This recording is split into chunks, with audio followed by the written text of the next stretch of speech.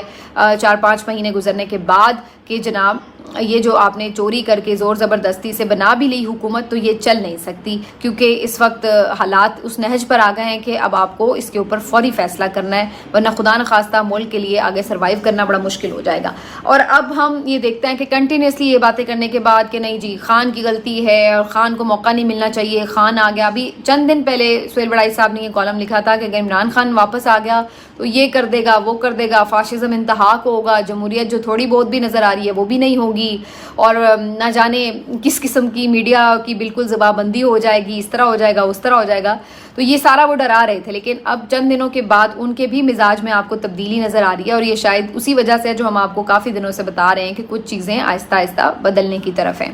تو سہیل بڑائی صاحب نے بھی آج کے کالم میں اس طرف لکھا ہے، اور انہوں نے کہا ہے کہ جی الٹیمیٹلی مقتدرہ کو بھی یہ سمجھنا چاہیے کہ قبولیت اگر ہے تو اس کو مقبولیت اگر ہے تو اس کو قبولیت بھی دی جائے اور راستہ فراہم کیا جائے، اور اگر اس کو اقتدار نہیں آپ نے دیا تو ملک عدم استحکام کا شکار رہے گا، عوام کی بات ماننی ہی پڑے گی۔ تو جب ہم آپ کو بغیر اتنے بڑے ایکسپیرینس کے اور بغیر بہت بڑے نام اور بہت بڑے چینلز کی بیک کے ہم آپ کو شروع سے یہ بات کہہ رہے ہیں کہ آپ کو عوام کی بات ماننی پڑے گی، یہ دور بدل چکا ہے، آپ جتنی دیر مرضی زور زبردستی کر لیں، الٹیمیٹ اینڈ اس کا یہی ہونا ہے۔ اور یہ ہم آپ کو شروع سے بتا رہے ہیں۔ یہ وہ لوگ تھے جو ہمیں مختلف پروگرامز میں جب ہمارے ساتھ بیٹھتے تھے الیکشن سے پہلے، تو ہمیں کہتے تھے کہ جی 10-15 سیٹیں سے زیادہ سیٹیں پی ٹی آئی کو ملنی نہیں ہے، نام نشان نہیں ہوگا، ختم شد، یہ صرف سوشل میڈیا کی پارٹی ہے۔ آج ہم آپ کو، اس وقت ہم کہتے تھے کہ لوگوں کے اندر اس کی روٹس موجود ہیں، لوگوں کے اندر غم و غصہ ہے اس حکومت کے خلاف بھی، اور آپ دیکھیے گا کہ پی ٹی آئی ایک سرپرائز دے سکتی ہے، اور وہی بات ہوئی۔ پھر ہمارے جو تجزیے تھے وہ درست ثابت ہوئے، اور یہ سب لوگ جو کہ مایہ ناز تجربہ کار لوگ تھے، ان کے تجزیے غلط ثابت ہوئے، اور پھر اس کے باوجود بھی اس بات پہ بضد تھے کہ نہیں غلط ثابت ہو بھی گئے ہیں لیکن پھر بھی یہ حکومت ہی چلے گی۔ اور اب یہ اس بات سے بھی ہمیں اپنا پوائنٹ آف ویو ڈیفرنٹ کرتے ہوئے، چینج کرتے ہوئے نظر آ رہے ہیں کہ نہیں جی اب ہمیں لگتا ہے کہ فائنلی آپ کو عمران خان کو حکومت دینی پڑے گی، اور اس کے لیے الفاظ بھی وہ یہ استعمال کر رہے ہیں کہ چھپکلی ہو یا چھچندر ہو کھانی ہی پڑتی ہے جب آپ کے حالات اس نہج پر آ جائیں۔ تو اب آپ عمران خان کی حکومت کو چھپکلی کہیں، چھچندر کہیں یا کڑوا گھونٹ کہیں، جو مرضی کہیں، لیکن ہم بھی یہی بات کہتے تھے کہ عمران خان اگر اچھی حکومت کریں گے تو بہت اچھی بات ہے، ملک کے لیے اچھا ہوگا، نہیں کریں گے تو سارے مل کے تنقید کریں گے، عوام کو بھی پتہ ہوگا کہ اچھا پرفارم نہیں کر سکے، لیکن عوام کے راستے کی رکاوٹ نہ بنے، عوام کا جو فیصلہ ہے اس کے آگے سر تسلیم خم ہونا چاہیے۔ یہی ہماری ایک لائن کی بات تھی شروع سے اب تک، اور اللہ کرے کہ یہ سب کو اب سمجھ آ جائے فائنلی۔ تو یہ جی اب چیزیں جو ہیں وہ ہمیں پوائنٹ آف ویوز بدلتے نظر آ رہے ہیں، اور چیزیں اللہ کرے کہ اور بہتری کی طرف تیزی سے جائیں۔ آخر میں ارشد شریف کیس سے متعلق تھوڑی بات کر لوں۔ ارشد شریف کا کیس آج سپریم کورٹ آف پاکستان میں 3 رکنی بینچ کے سامنے فکس کیا گیا، جن کی سربراہی جسٹس منصور علی شاہ صاحب کر رہے تھے، اور ان کے ساتھ جسٹس سردار افغان اختر نعیم صاحب موجود تھے، افغان اختر نعیم صاحب موجود تھے، اور بلال شاہد صاحب۔ لیکن حیرانی کی بات یہ ہے کہ ایسا لگا کہ جیسے یہ بینچ کسی سرپرائز کی طرح بنایا گیا ہے اور اس کو سماعت کے لیے فکس بھی کیا گیا ہے، کیونکہ 3 رکنی کمیٹی میں تو یہ معاملہ ہی نہیں آیا، یہ عجیب و غریب انکشاف سامنے آیا ہے۔ اور آج بھی جب یہ کیس کی سماعت شروع ہوئی تو جسٹس منصور علی شاہ صاحب نے کہا کہ اس کے اوپر تو لارجر بینچ بنا تھا، ابھی بھی اس پہ لارجر بینچ ہی بننا چاہیے۔ تو یہ بڑی عجیب و غریب صورتحال ہے کہ ایک چھوٹے بینچ کے سامنے یہ کیس لگا دیا گیا، اور کب یہ کیس کیسے فکس کیا گیا اس کا کوئی اتا پتہ ہی نہیں ہے۔ تو لہٰذا انہوں نے دوبارہ اس کو 3 رکنی کمیٹی میں بھجوا دیا لارجر بینچ بنانے کے لیے، جس کے بعد سماعت غیر معینہ مدت کے لیے ملتوی ہو گئی۔ آج کی سماعت کے موقع پر سینئر صحافی جو ارشد شریف کے کافی قریب لوگ رہے ہیں، ان کے دوست، ان کی فیملی ممبرز یہاں پر موجود تھے، اور اس کے بعد وہ آج پھر سے کافی دکھی محسوس ہو رہے تھے، اور ہونا بنتا بھی ہے، ظاہر ہے آپ اس امید کے ساتھ آتے ہیں کہ چلو شکر ہے کیس لگا، کوئی آگے بڑا ہوگا معاملہ، کوئی پیش رفت ہوگی، لیکن صورتحال یہ ہے کہ آج پھر وہیں پہ کھڑے ہیں۔ تو ایک طرح سے ان کے زخم بھی دوبارہ کریت دیے جاتے ہیں، اور انصاف بھی ابھی فوری کوئی ملتا ہوا نظر نہیں آتا۔ صورتحال یہ ہے کہ 2 سال ہونے کو ہیں، لیکن لیکن ابھی تک ابتدائی تفتیش میں بھی کوئی پیش رفت نہیں ہو پا رہی ہے. تو یہ کیس کیوں کر پھر ایسے لگایا گیا, یہ اپنے آپ میں ایک بہت بڑا سوال ہے کہ بغیر 3 رکنی کمیٹی میں لائے ہوئے یہ معاملہ کیسے فکس کر دیا گیا اور کیوں اس کو جسٹس منصور علی شاہ صاحب کے سامنے لگا دیا گیا. اس کی کھوج کورٹ رپورٹرز ظاہر لگا رہے ہیں اور ان کے اپنے بھی کچھ مشاہدات ہیں, لیکن یہ چیز سامنے آئی جائے گی. لیکن یہ ضرور پتہ لگتا ہے کہ اس میں کسی بھی طور اس میں کوئی نیت یہ نہیں تھی کہ اس کیس کا کوئی حل ہونا چاہیے, کوئی قاتل پکڑے جائیں, کسی کو سزا ہو, بلکہ اس کا مقصد کچھ اور ہی نظر آتا ہے. ملتے ہیں آپ سے اگلے ویلاگ میں, اپنا خیال رکھیے.